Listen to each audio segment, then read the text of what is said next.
Greetings and welcome, beautiful soul. Today we are going to discuss the introduction to the Major Arcana and the Tarot of Dreams by Lee Bernstein. Artwork by Ciro Machete. Modern tarot interpretation has placed great stock in seeing the Major Arcana as a sequential journey or voyage of consciousness. From the Fool in his innocent and undifferentiated state to the world as the epitome of self-awareness. In this model, the voyage does not end with the world. Instead, like the circle described by the shape of the Fool's number, 0, the journey starts at the beginning again, but on a new level, so that in three-dimensional terms, the journey would be seen more like a spiral. This is the interpretive model we will follow, and in fact, the Fool and the World cards of the Tarot of Dreams are specifically designed with this in mind, as we shall see. What follows is one possible version of the voyage of the Fool. The Fool is our protagonist. With complete faith in himself and the world around him, he clothes himself in bright satin and prepares to embark on his journey.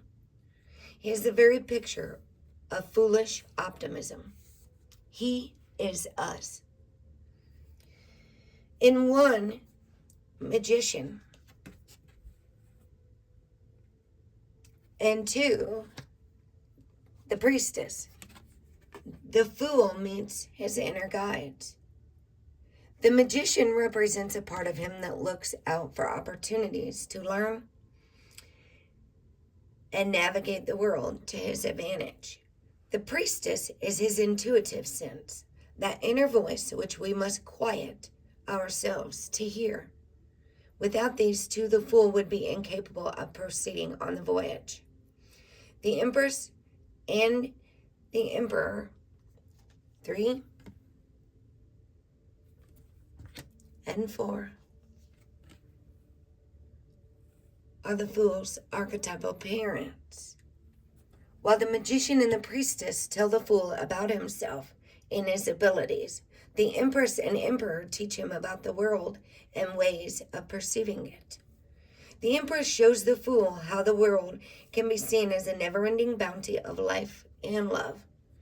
The Emperor shows him the world as a blank slate, ready to have order laid upon it.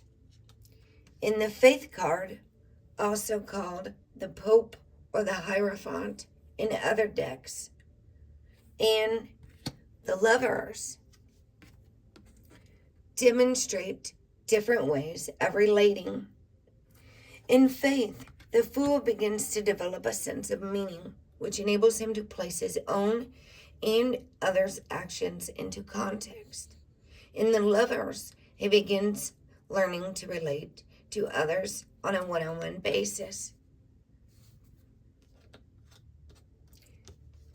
The Chariot shows the Fool in his adolescence, confident in his power as he ventures forth into the world. In the next 6 cards, the Fool encounters and learns from various challenges that life throws at him.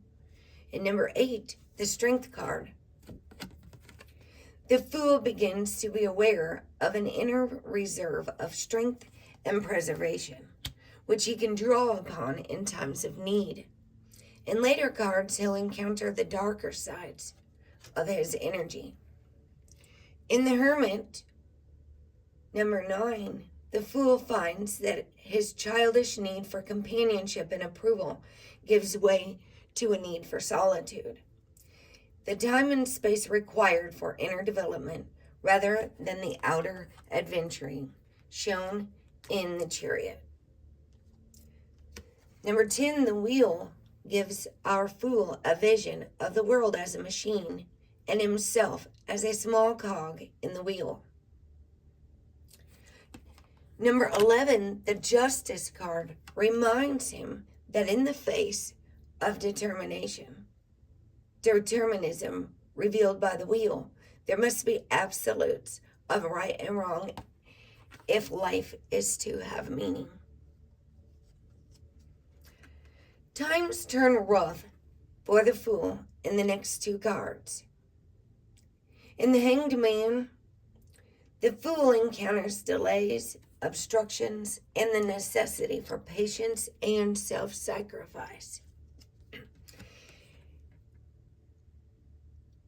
In 13, the Death card, the sacrifice increases as the Fool finds himself forced to surrender old images and to adapt to changing circumstances. In the Troubled State, Temperance, number 14, appears like an angel, showing the Fool how to accomplish the necessary adaptation. In the next two cards, it's out of the frying pan and into the fire. In 15, the Devil card, the Fool must face his shadow self, a greedy, insatiable taskmaster who will imprison the Fool in his desires, if allowed to. In 16, the Tower card, the recognition and acknowledgement of this terrible truth about himself brings about catastrophic destruction of the illusions he has so carefully built up in the previous cards.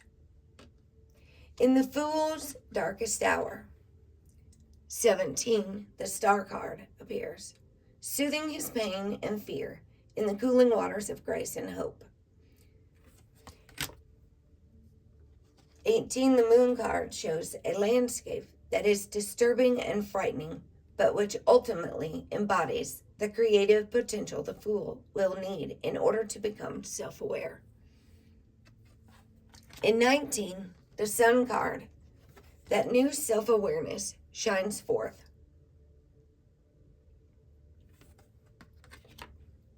In 20, Judgment, the Fool uses his self-awareness to open his eyes to a new brilliant perception of the universe he inhabits. Finally,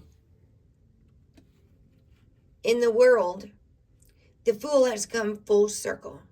He is now fully aware of how naive he was at the start of his voyage, yet how necessary and that naivete had been in order to start him on his way.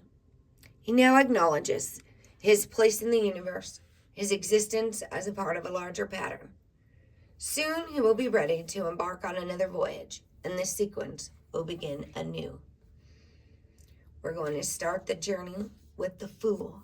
If you love this content, please hit the thumbs up, leave a comment, and share with your friends. Thank you so much for being here.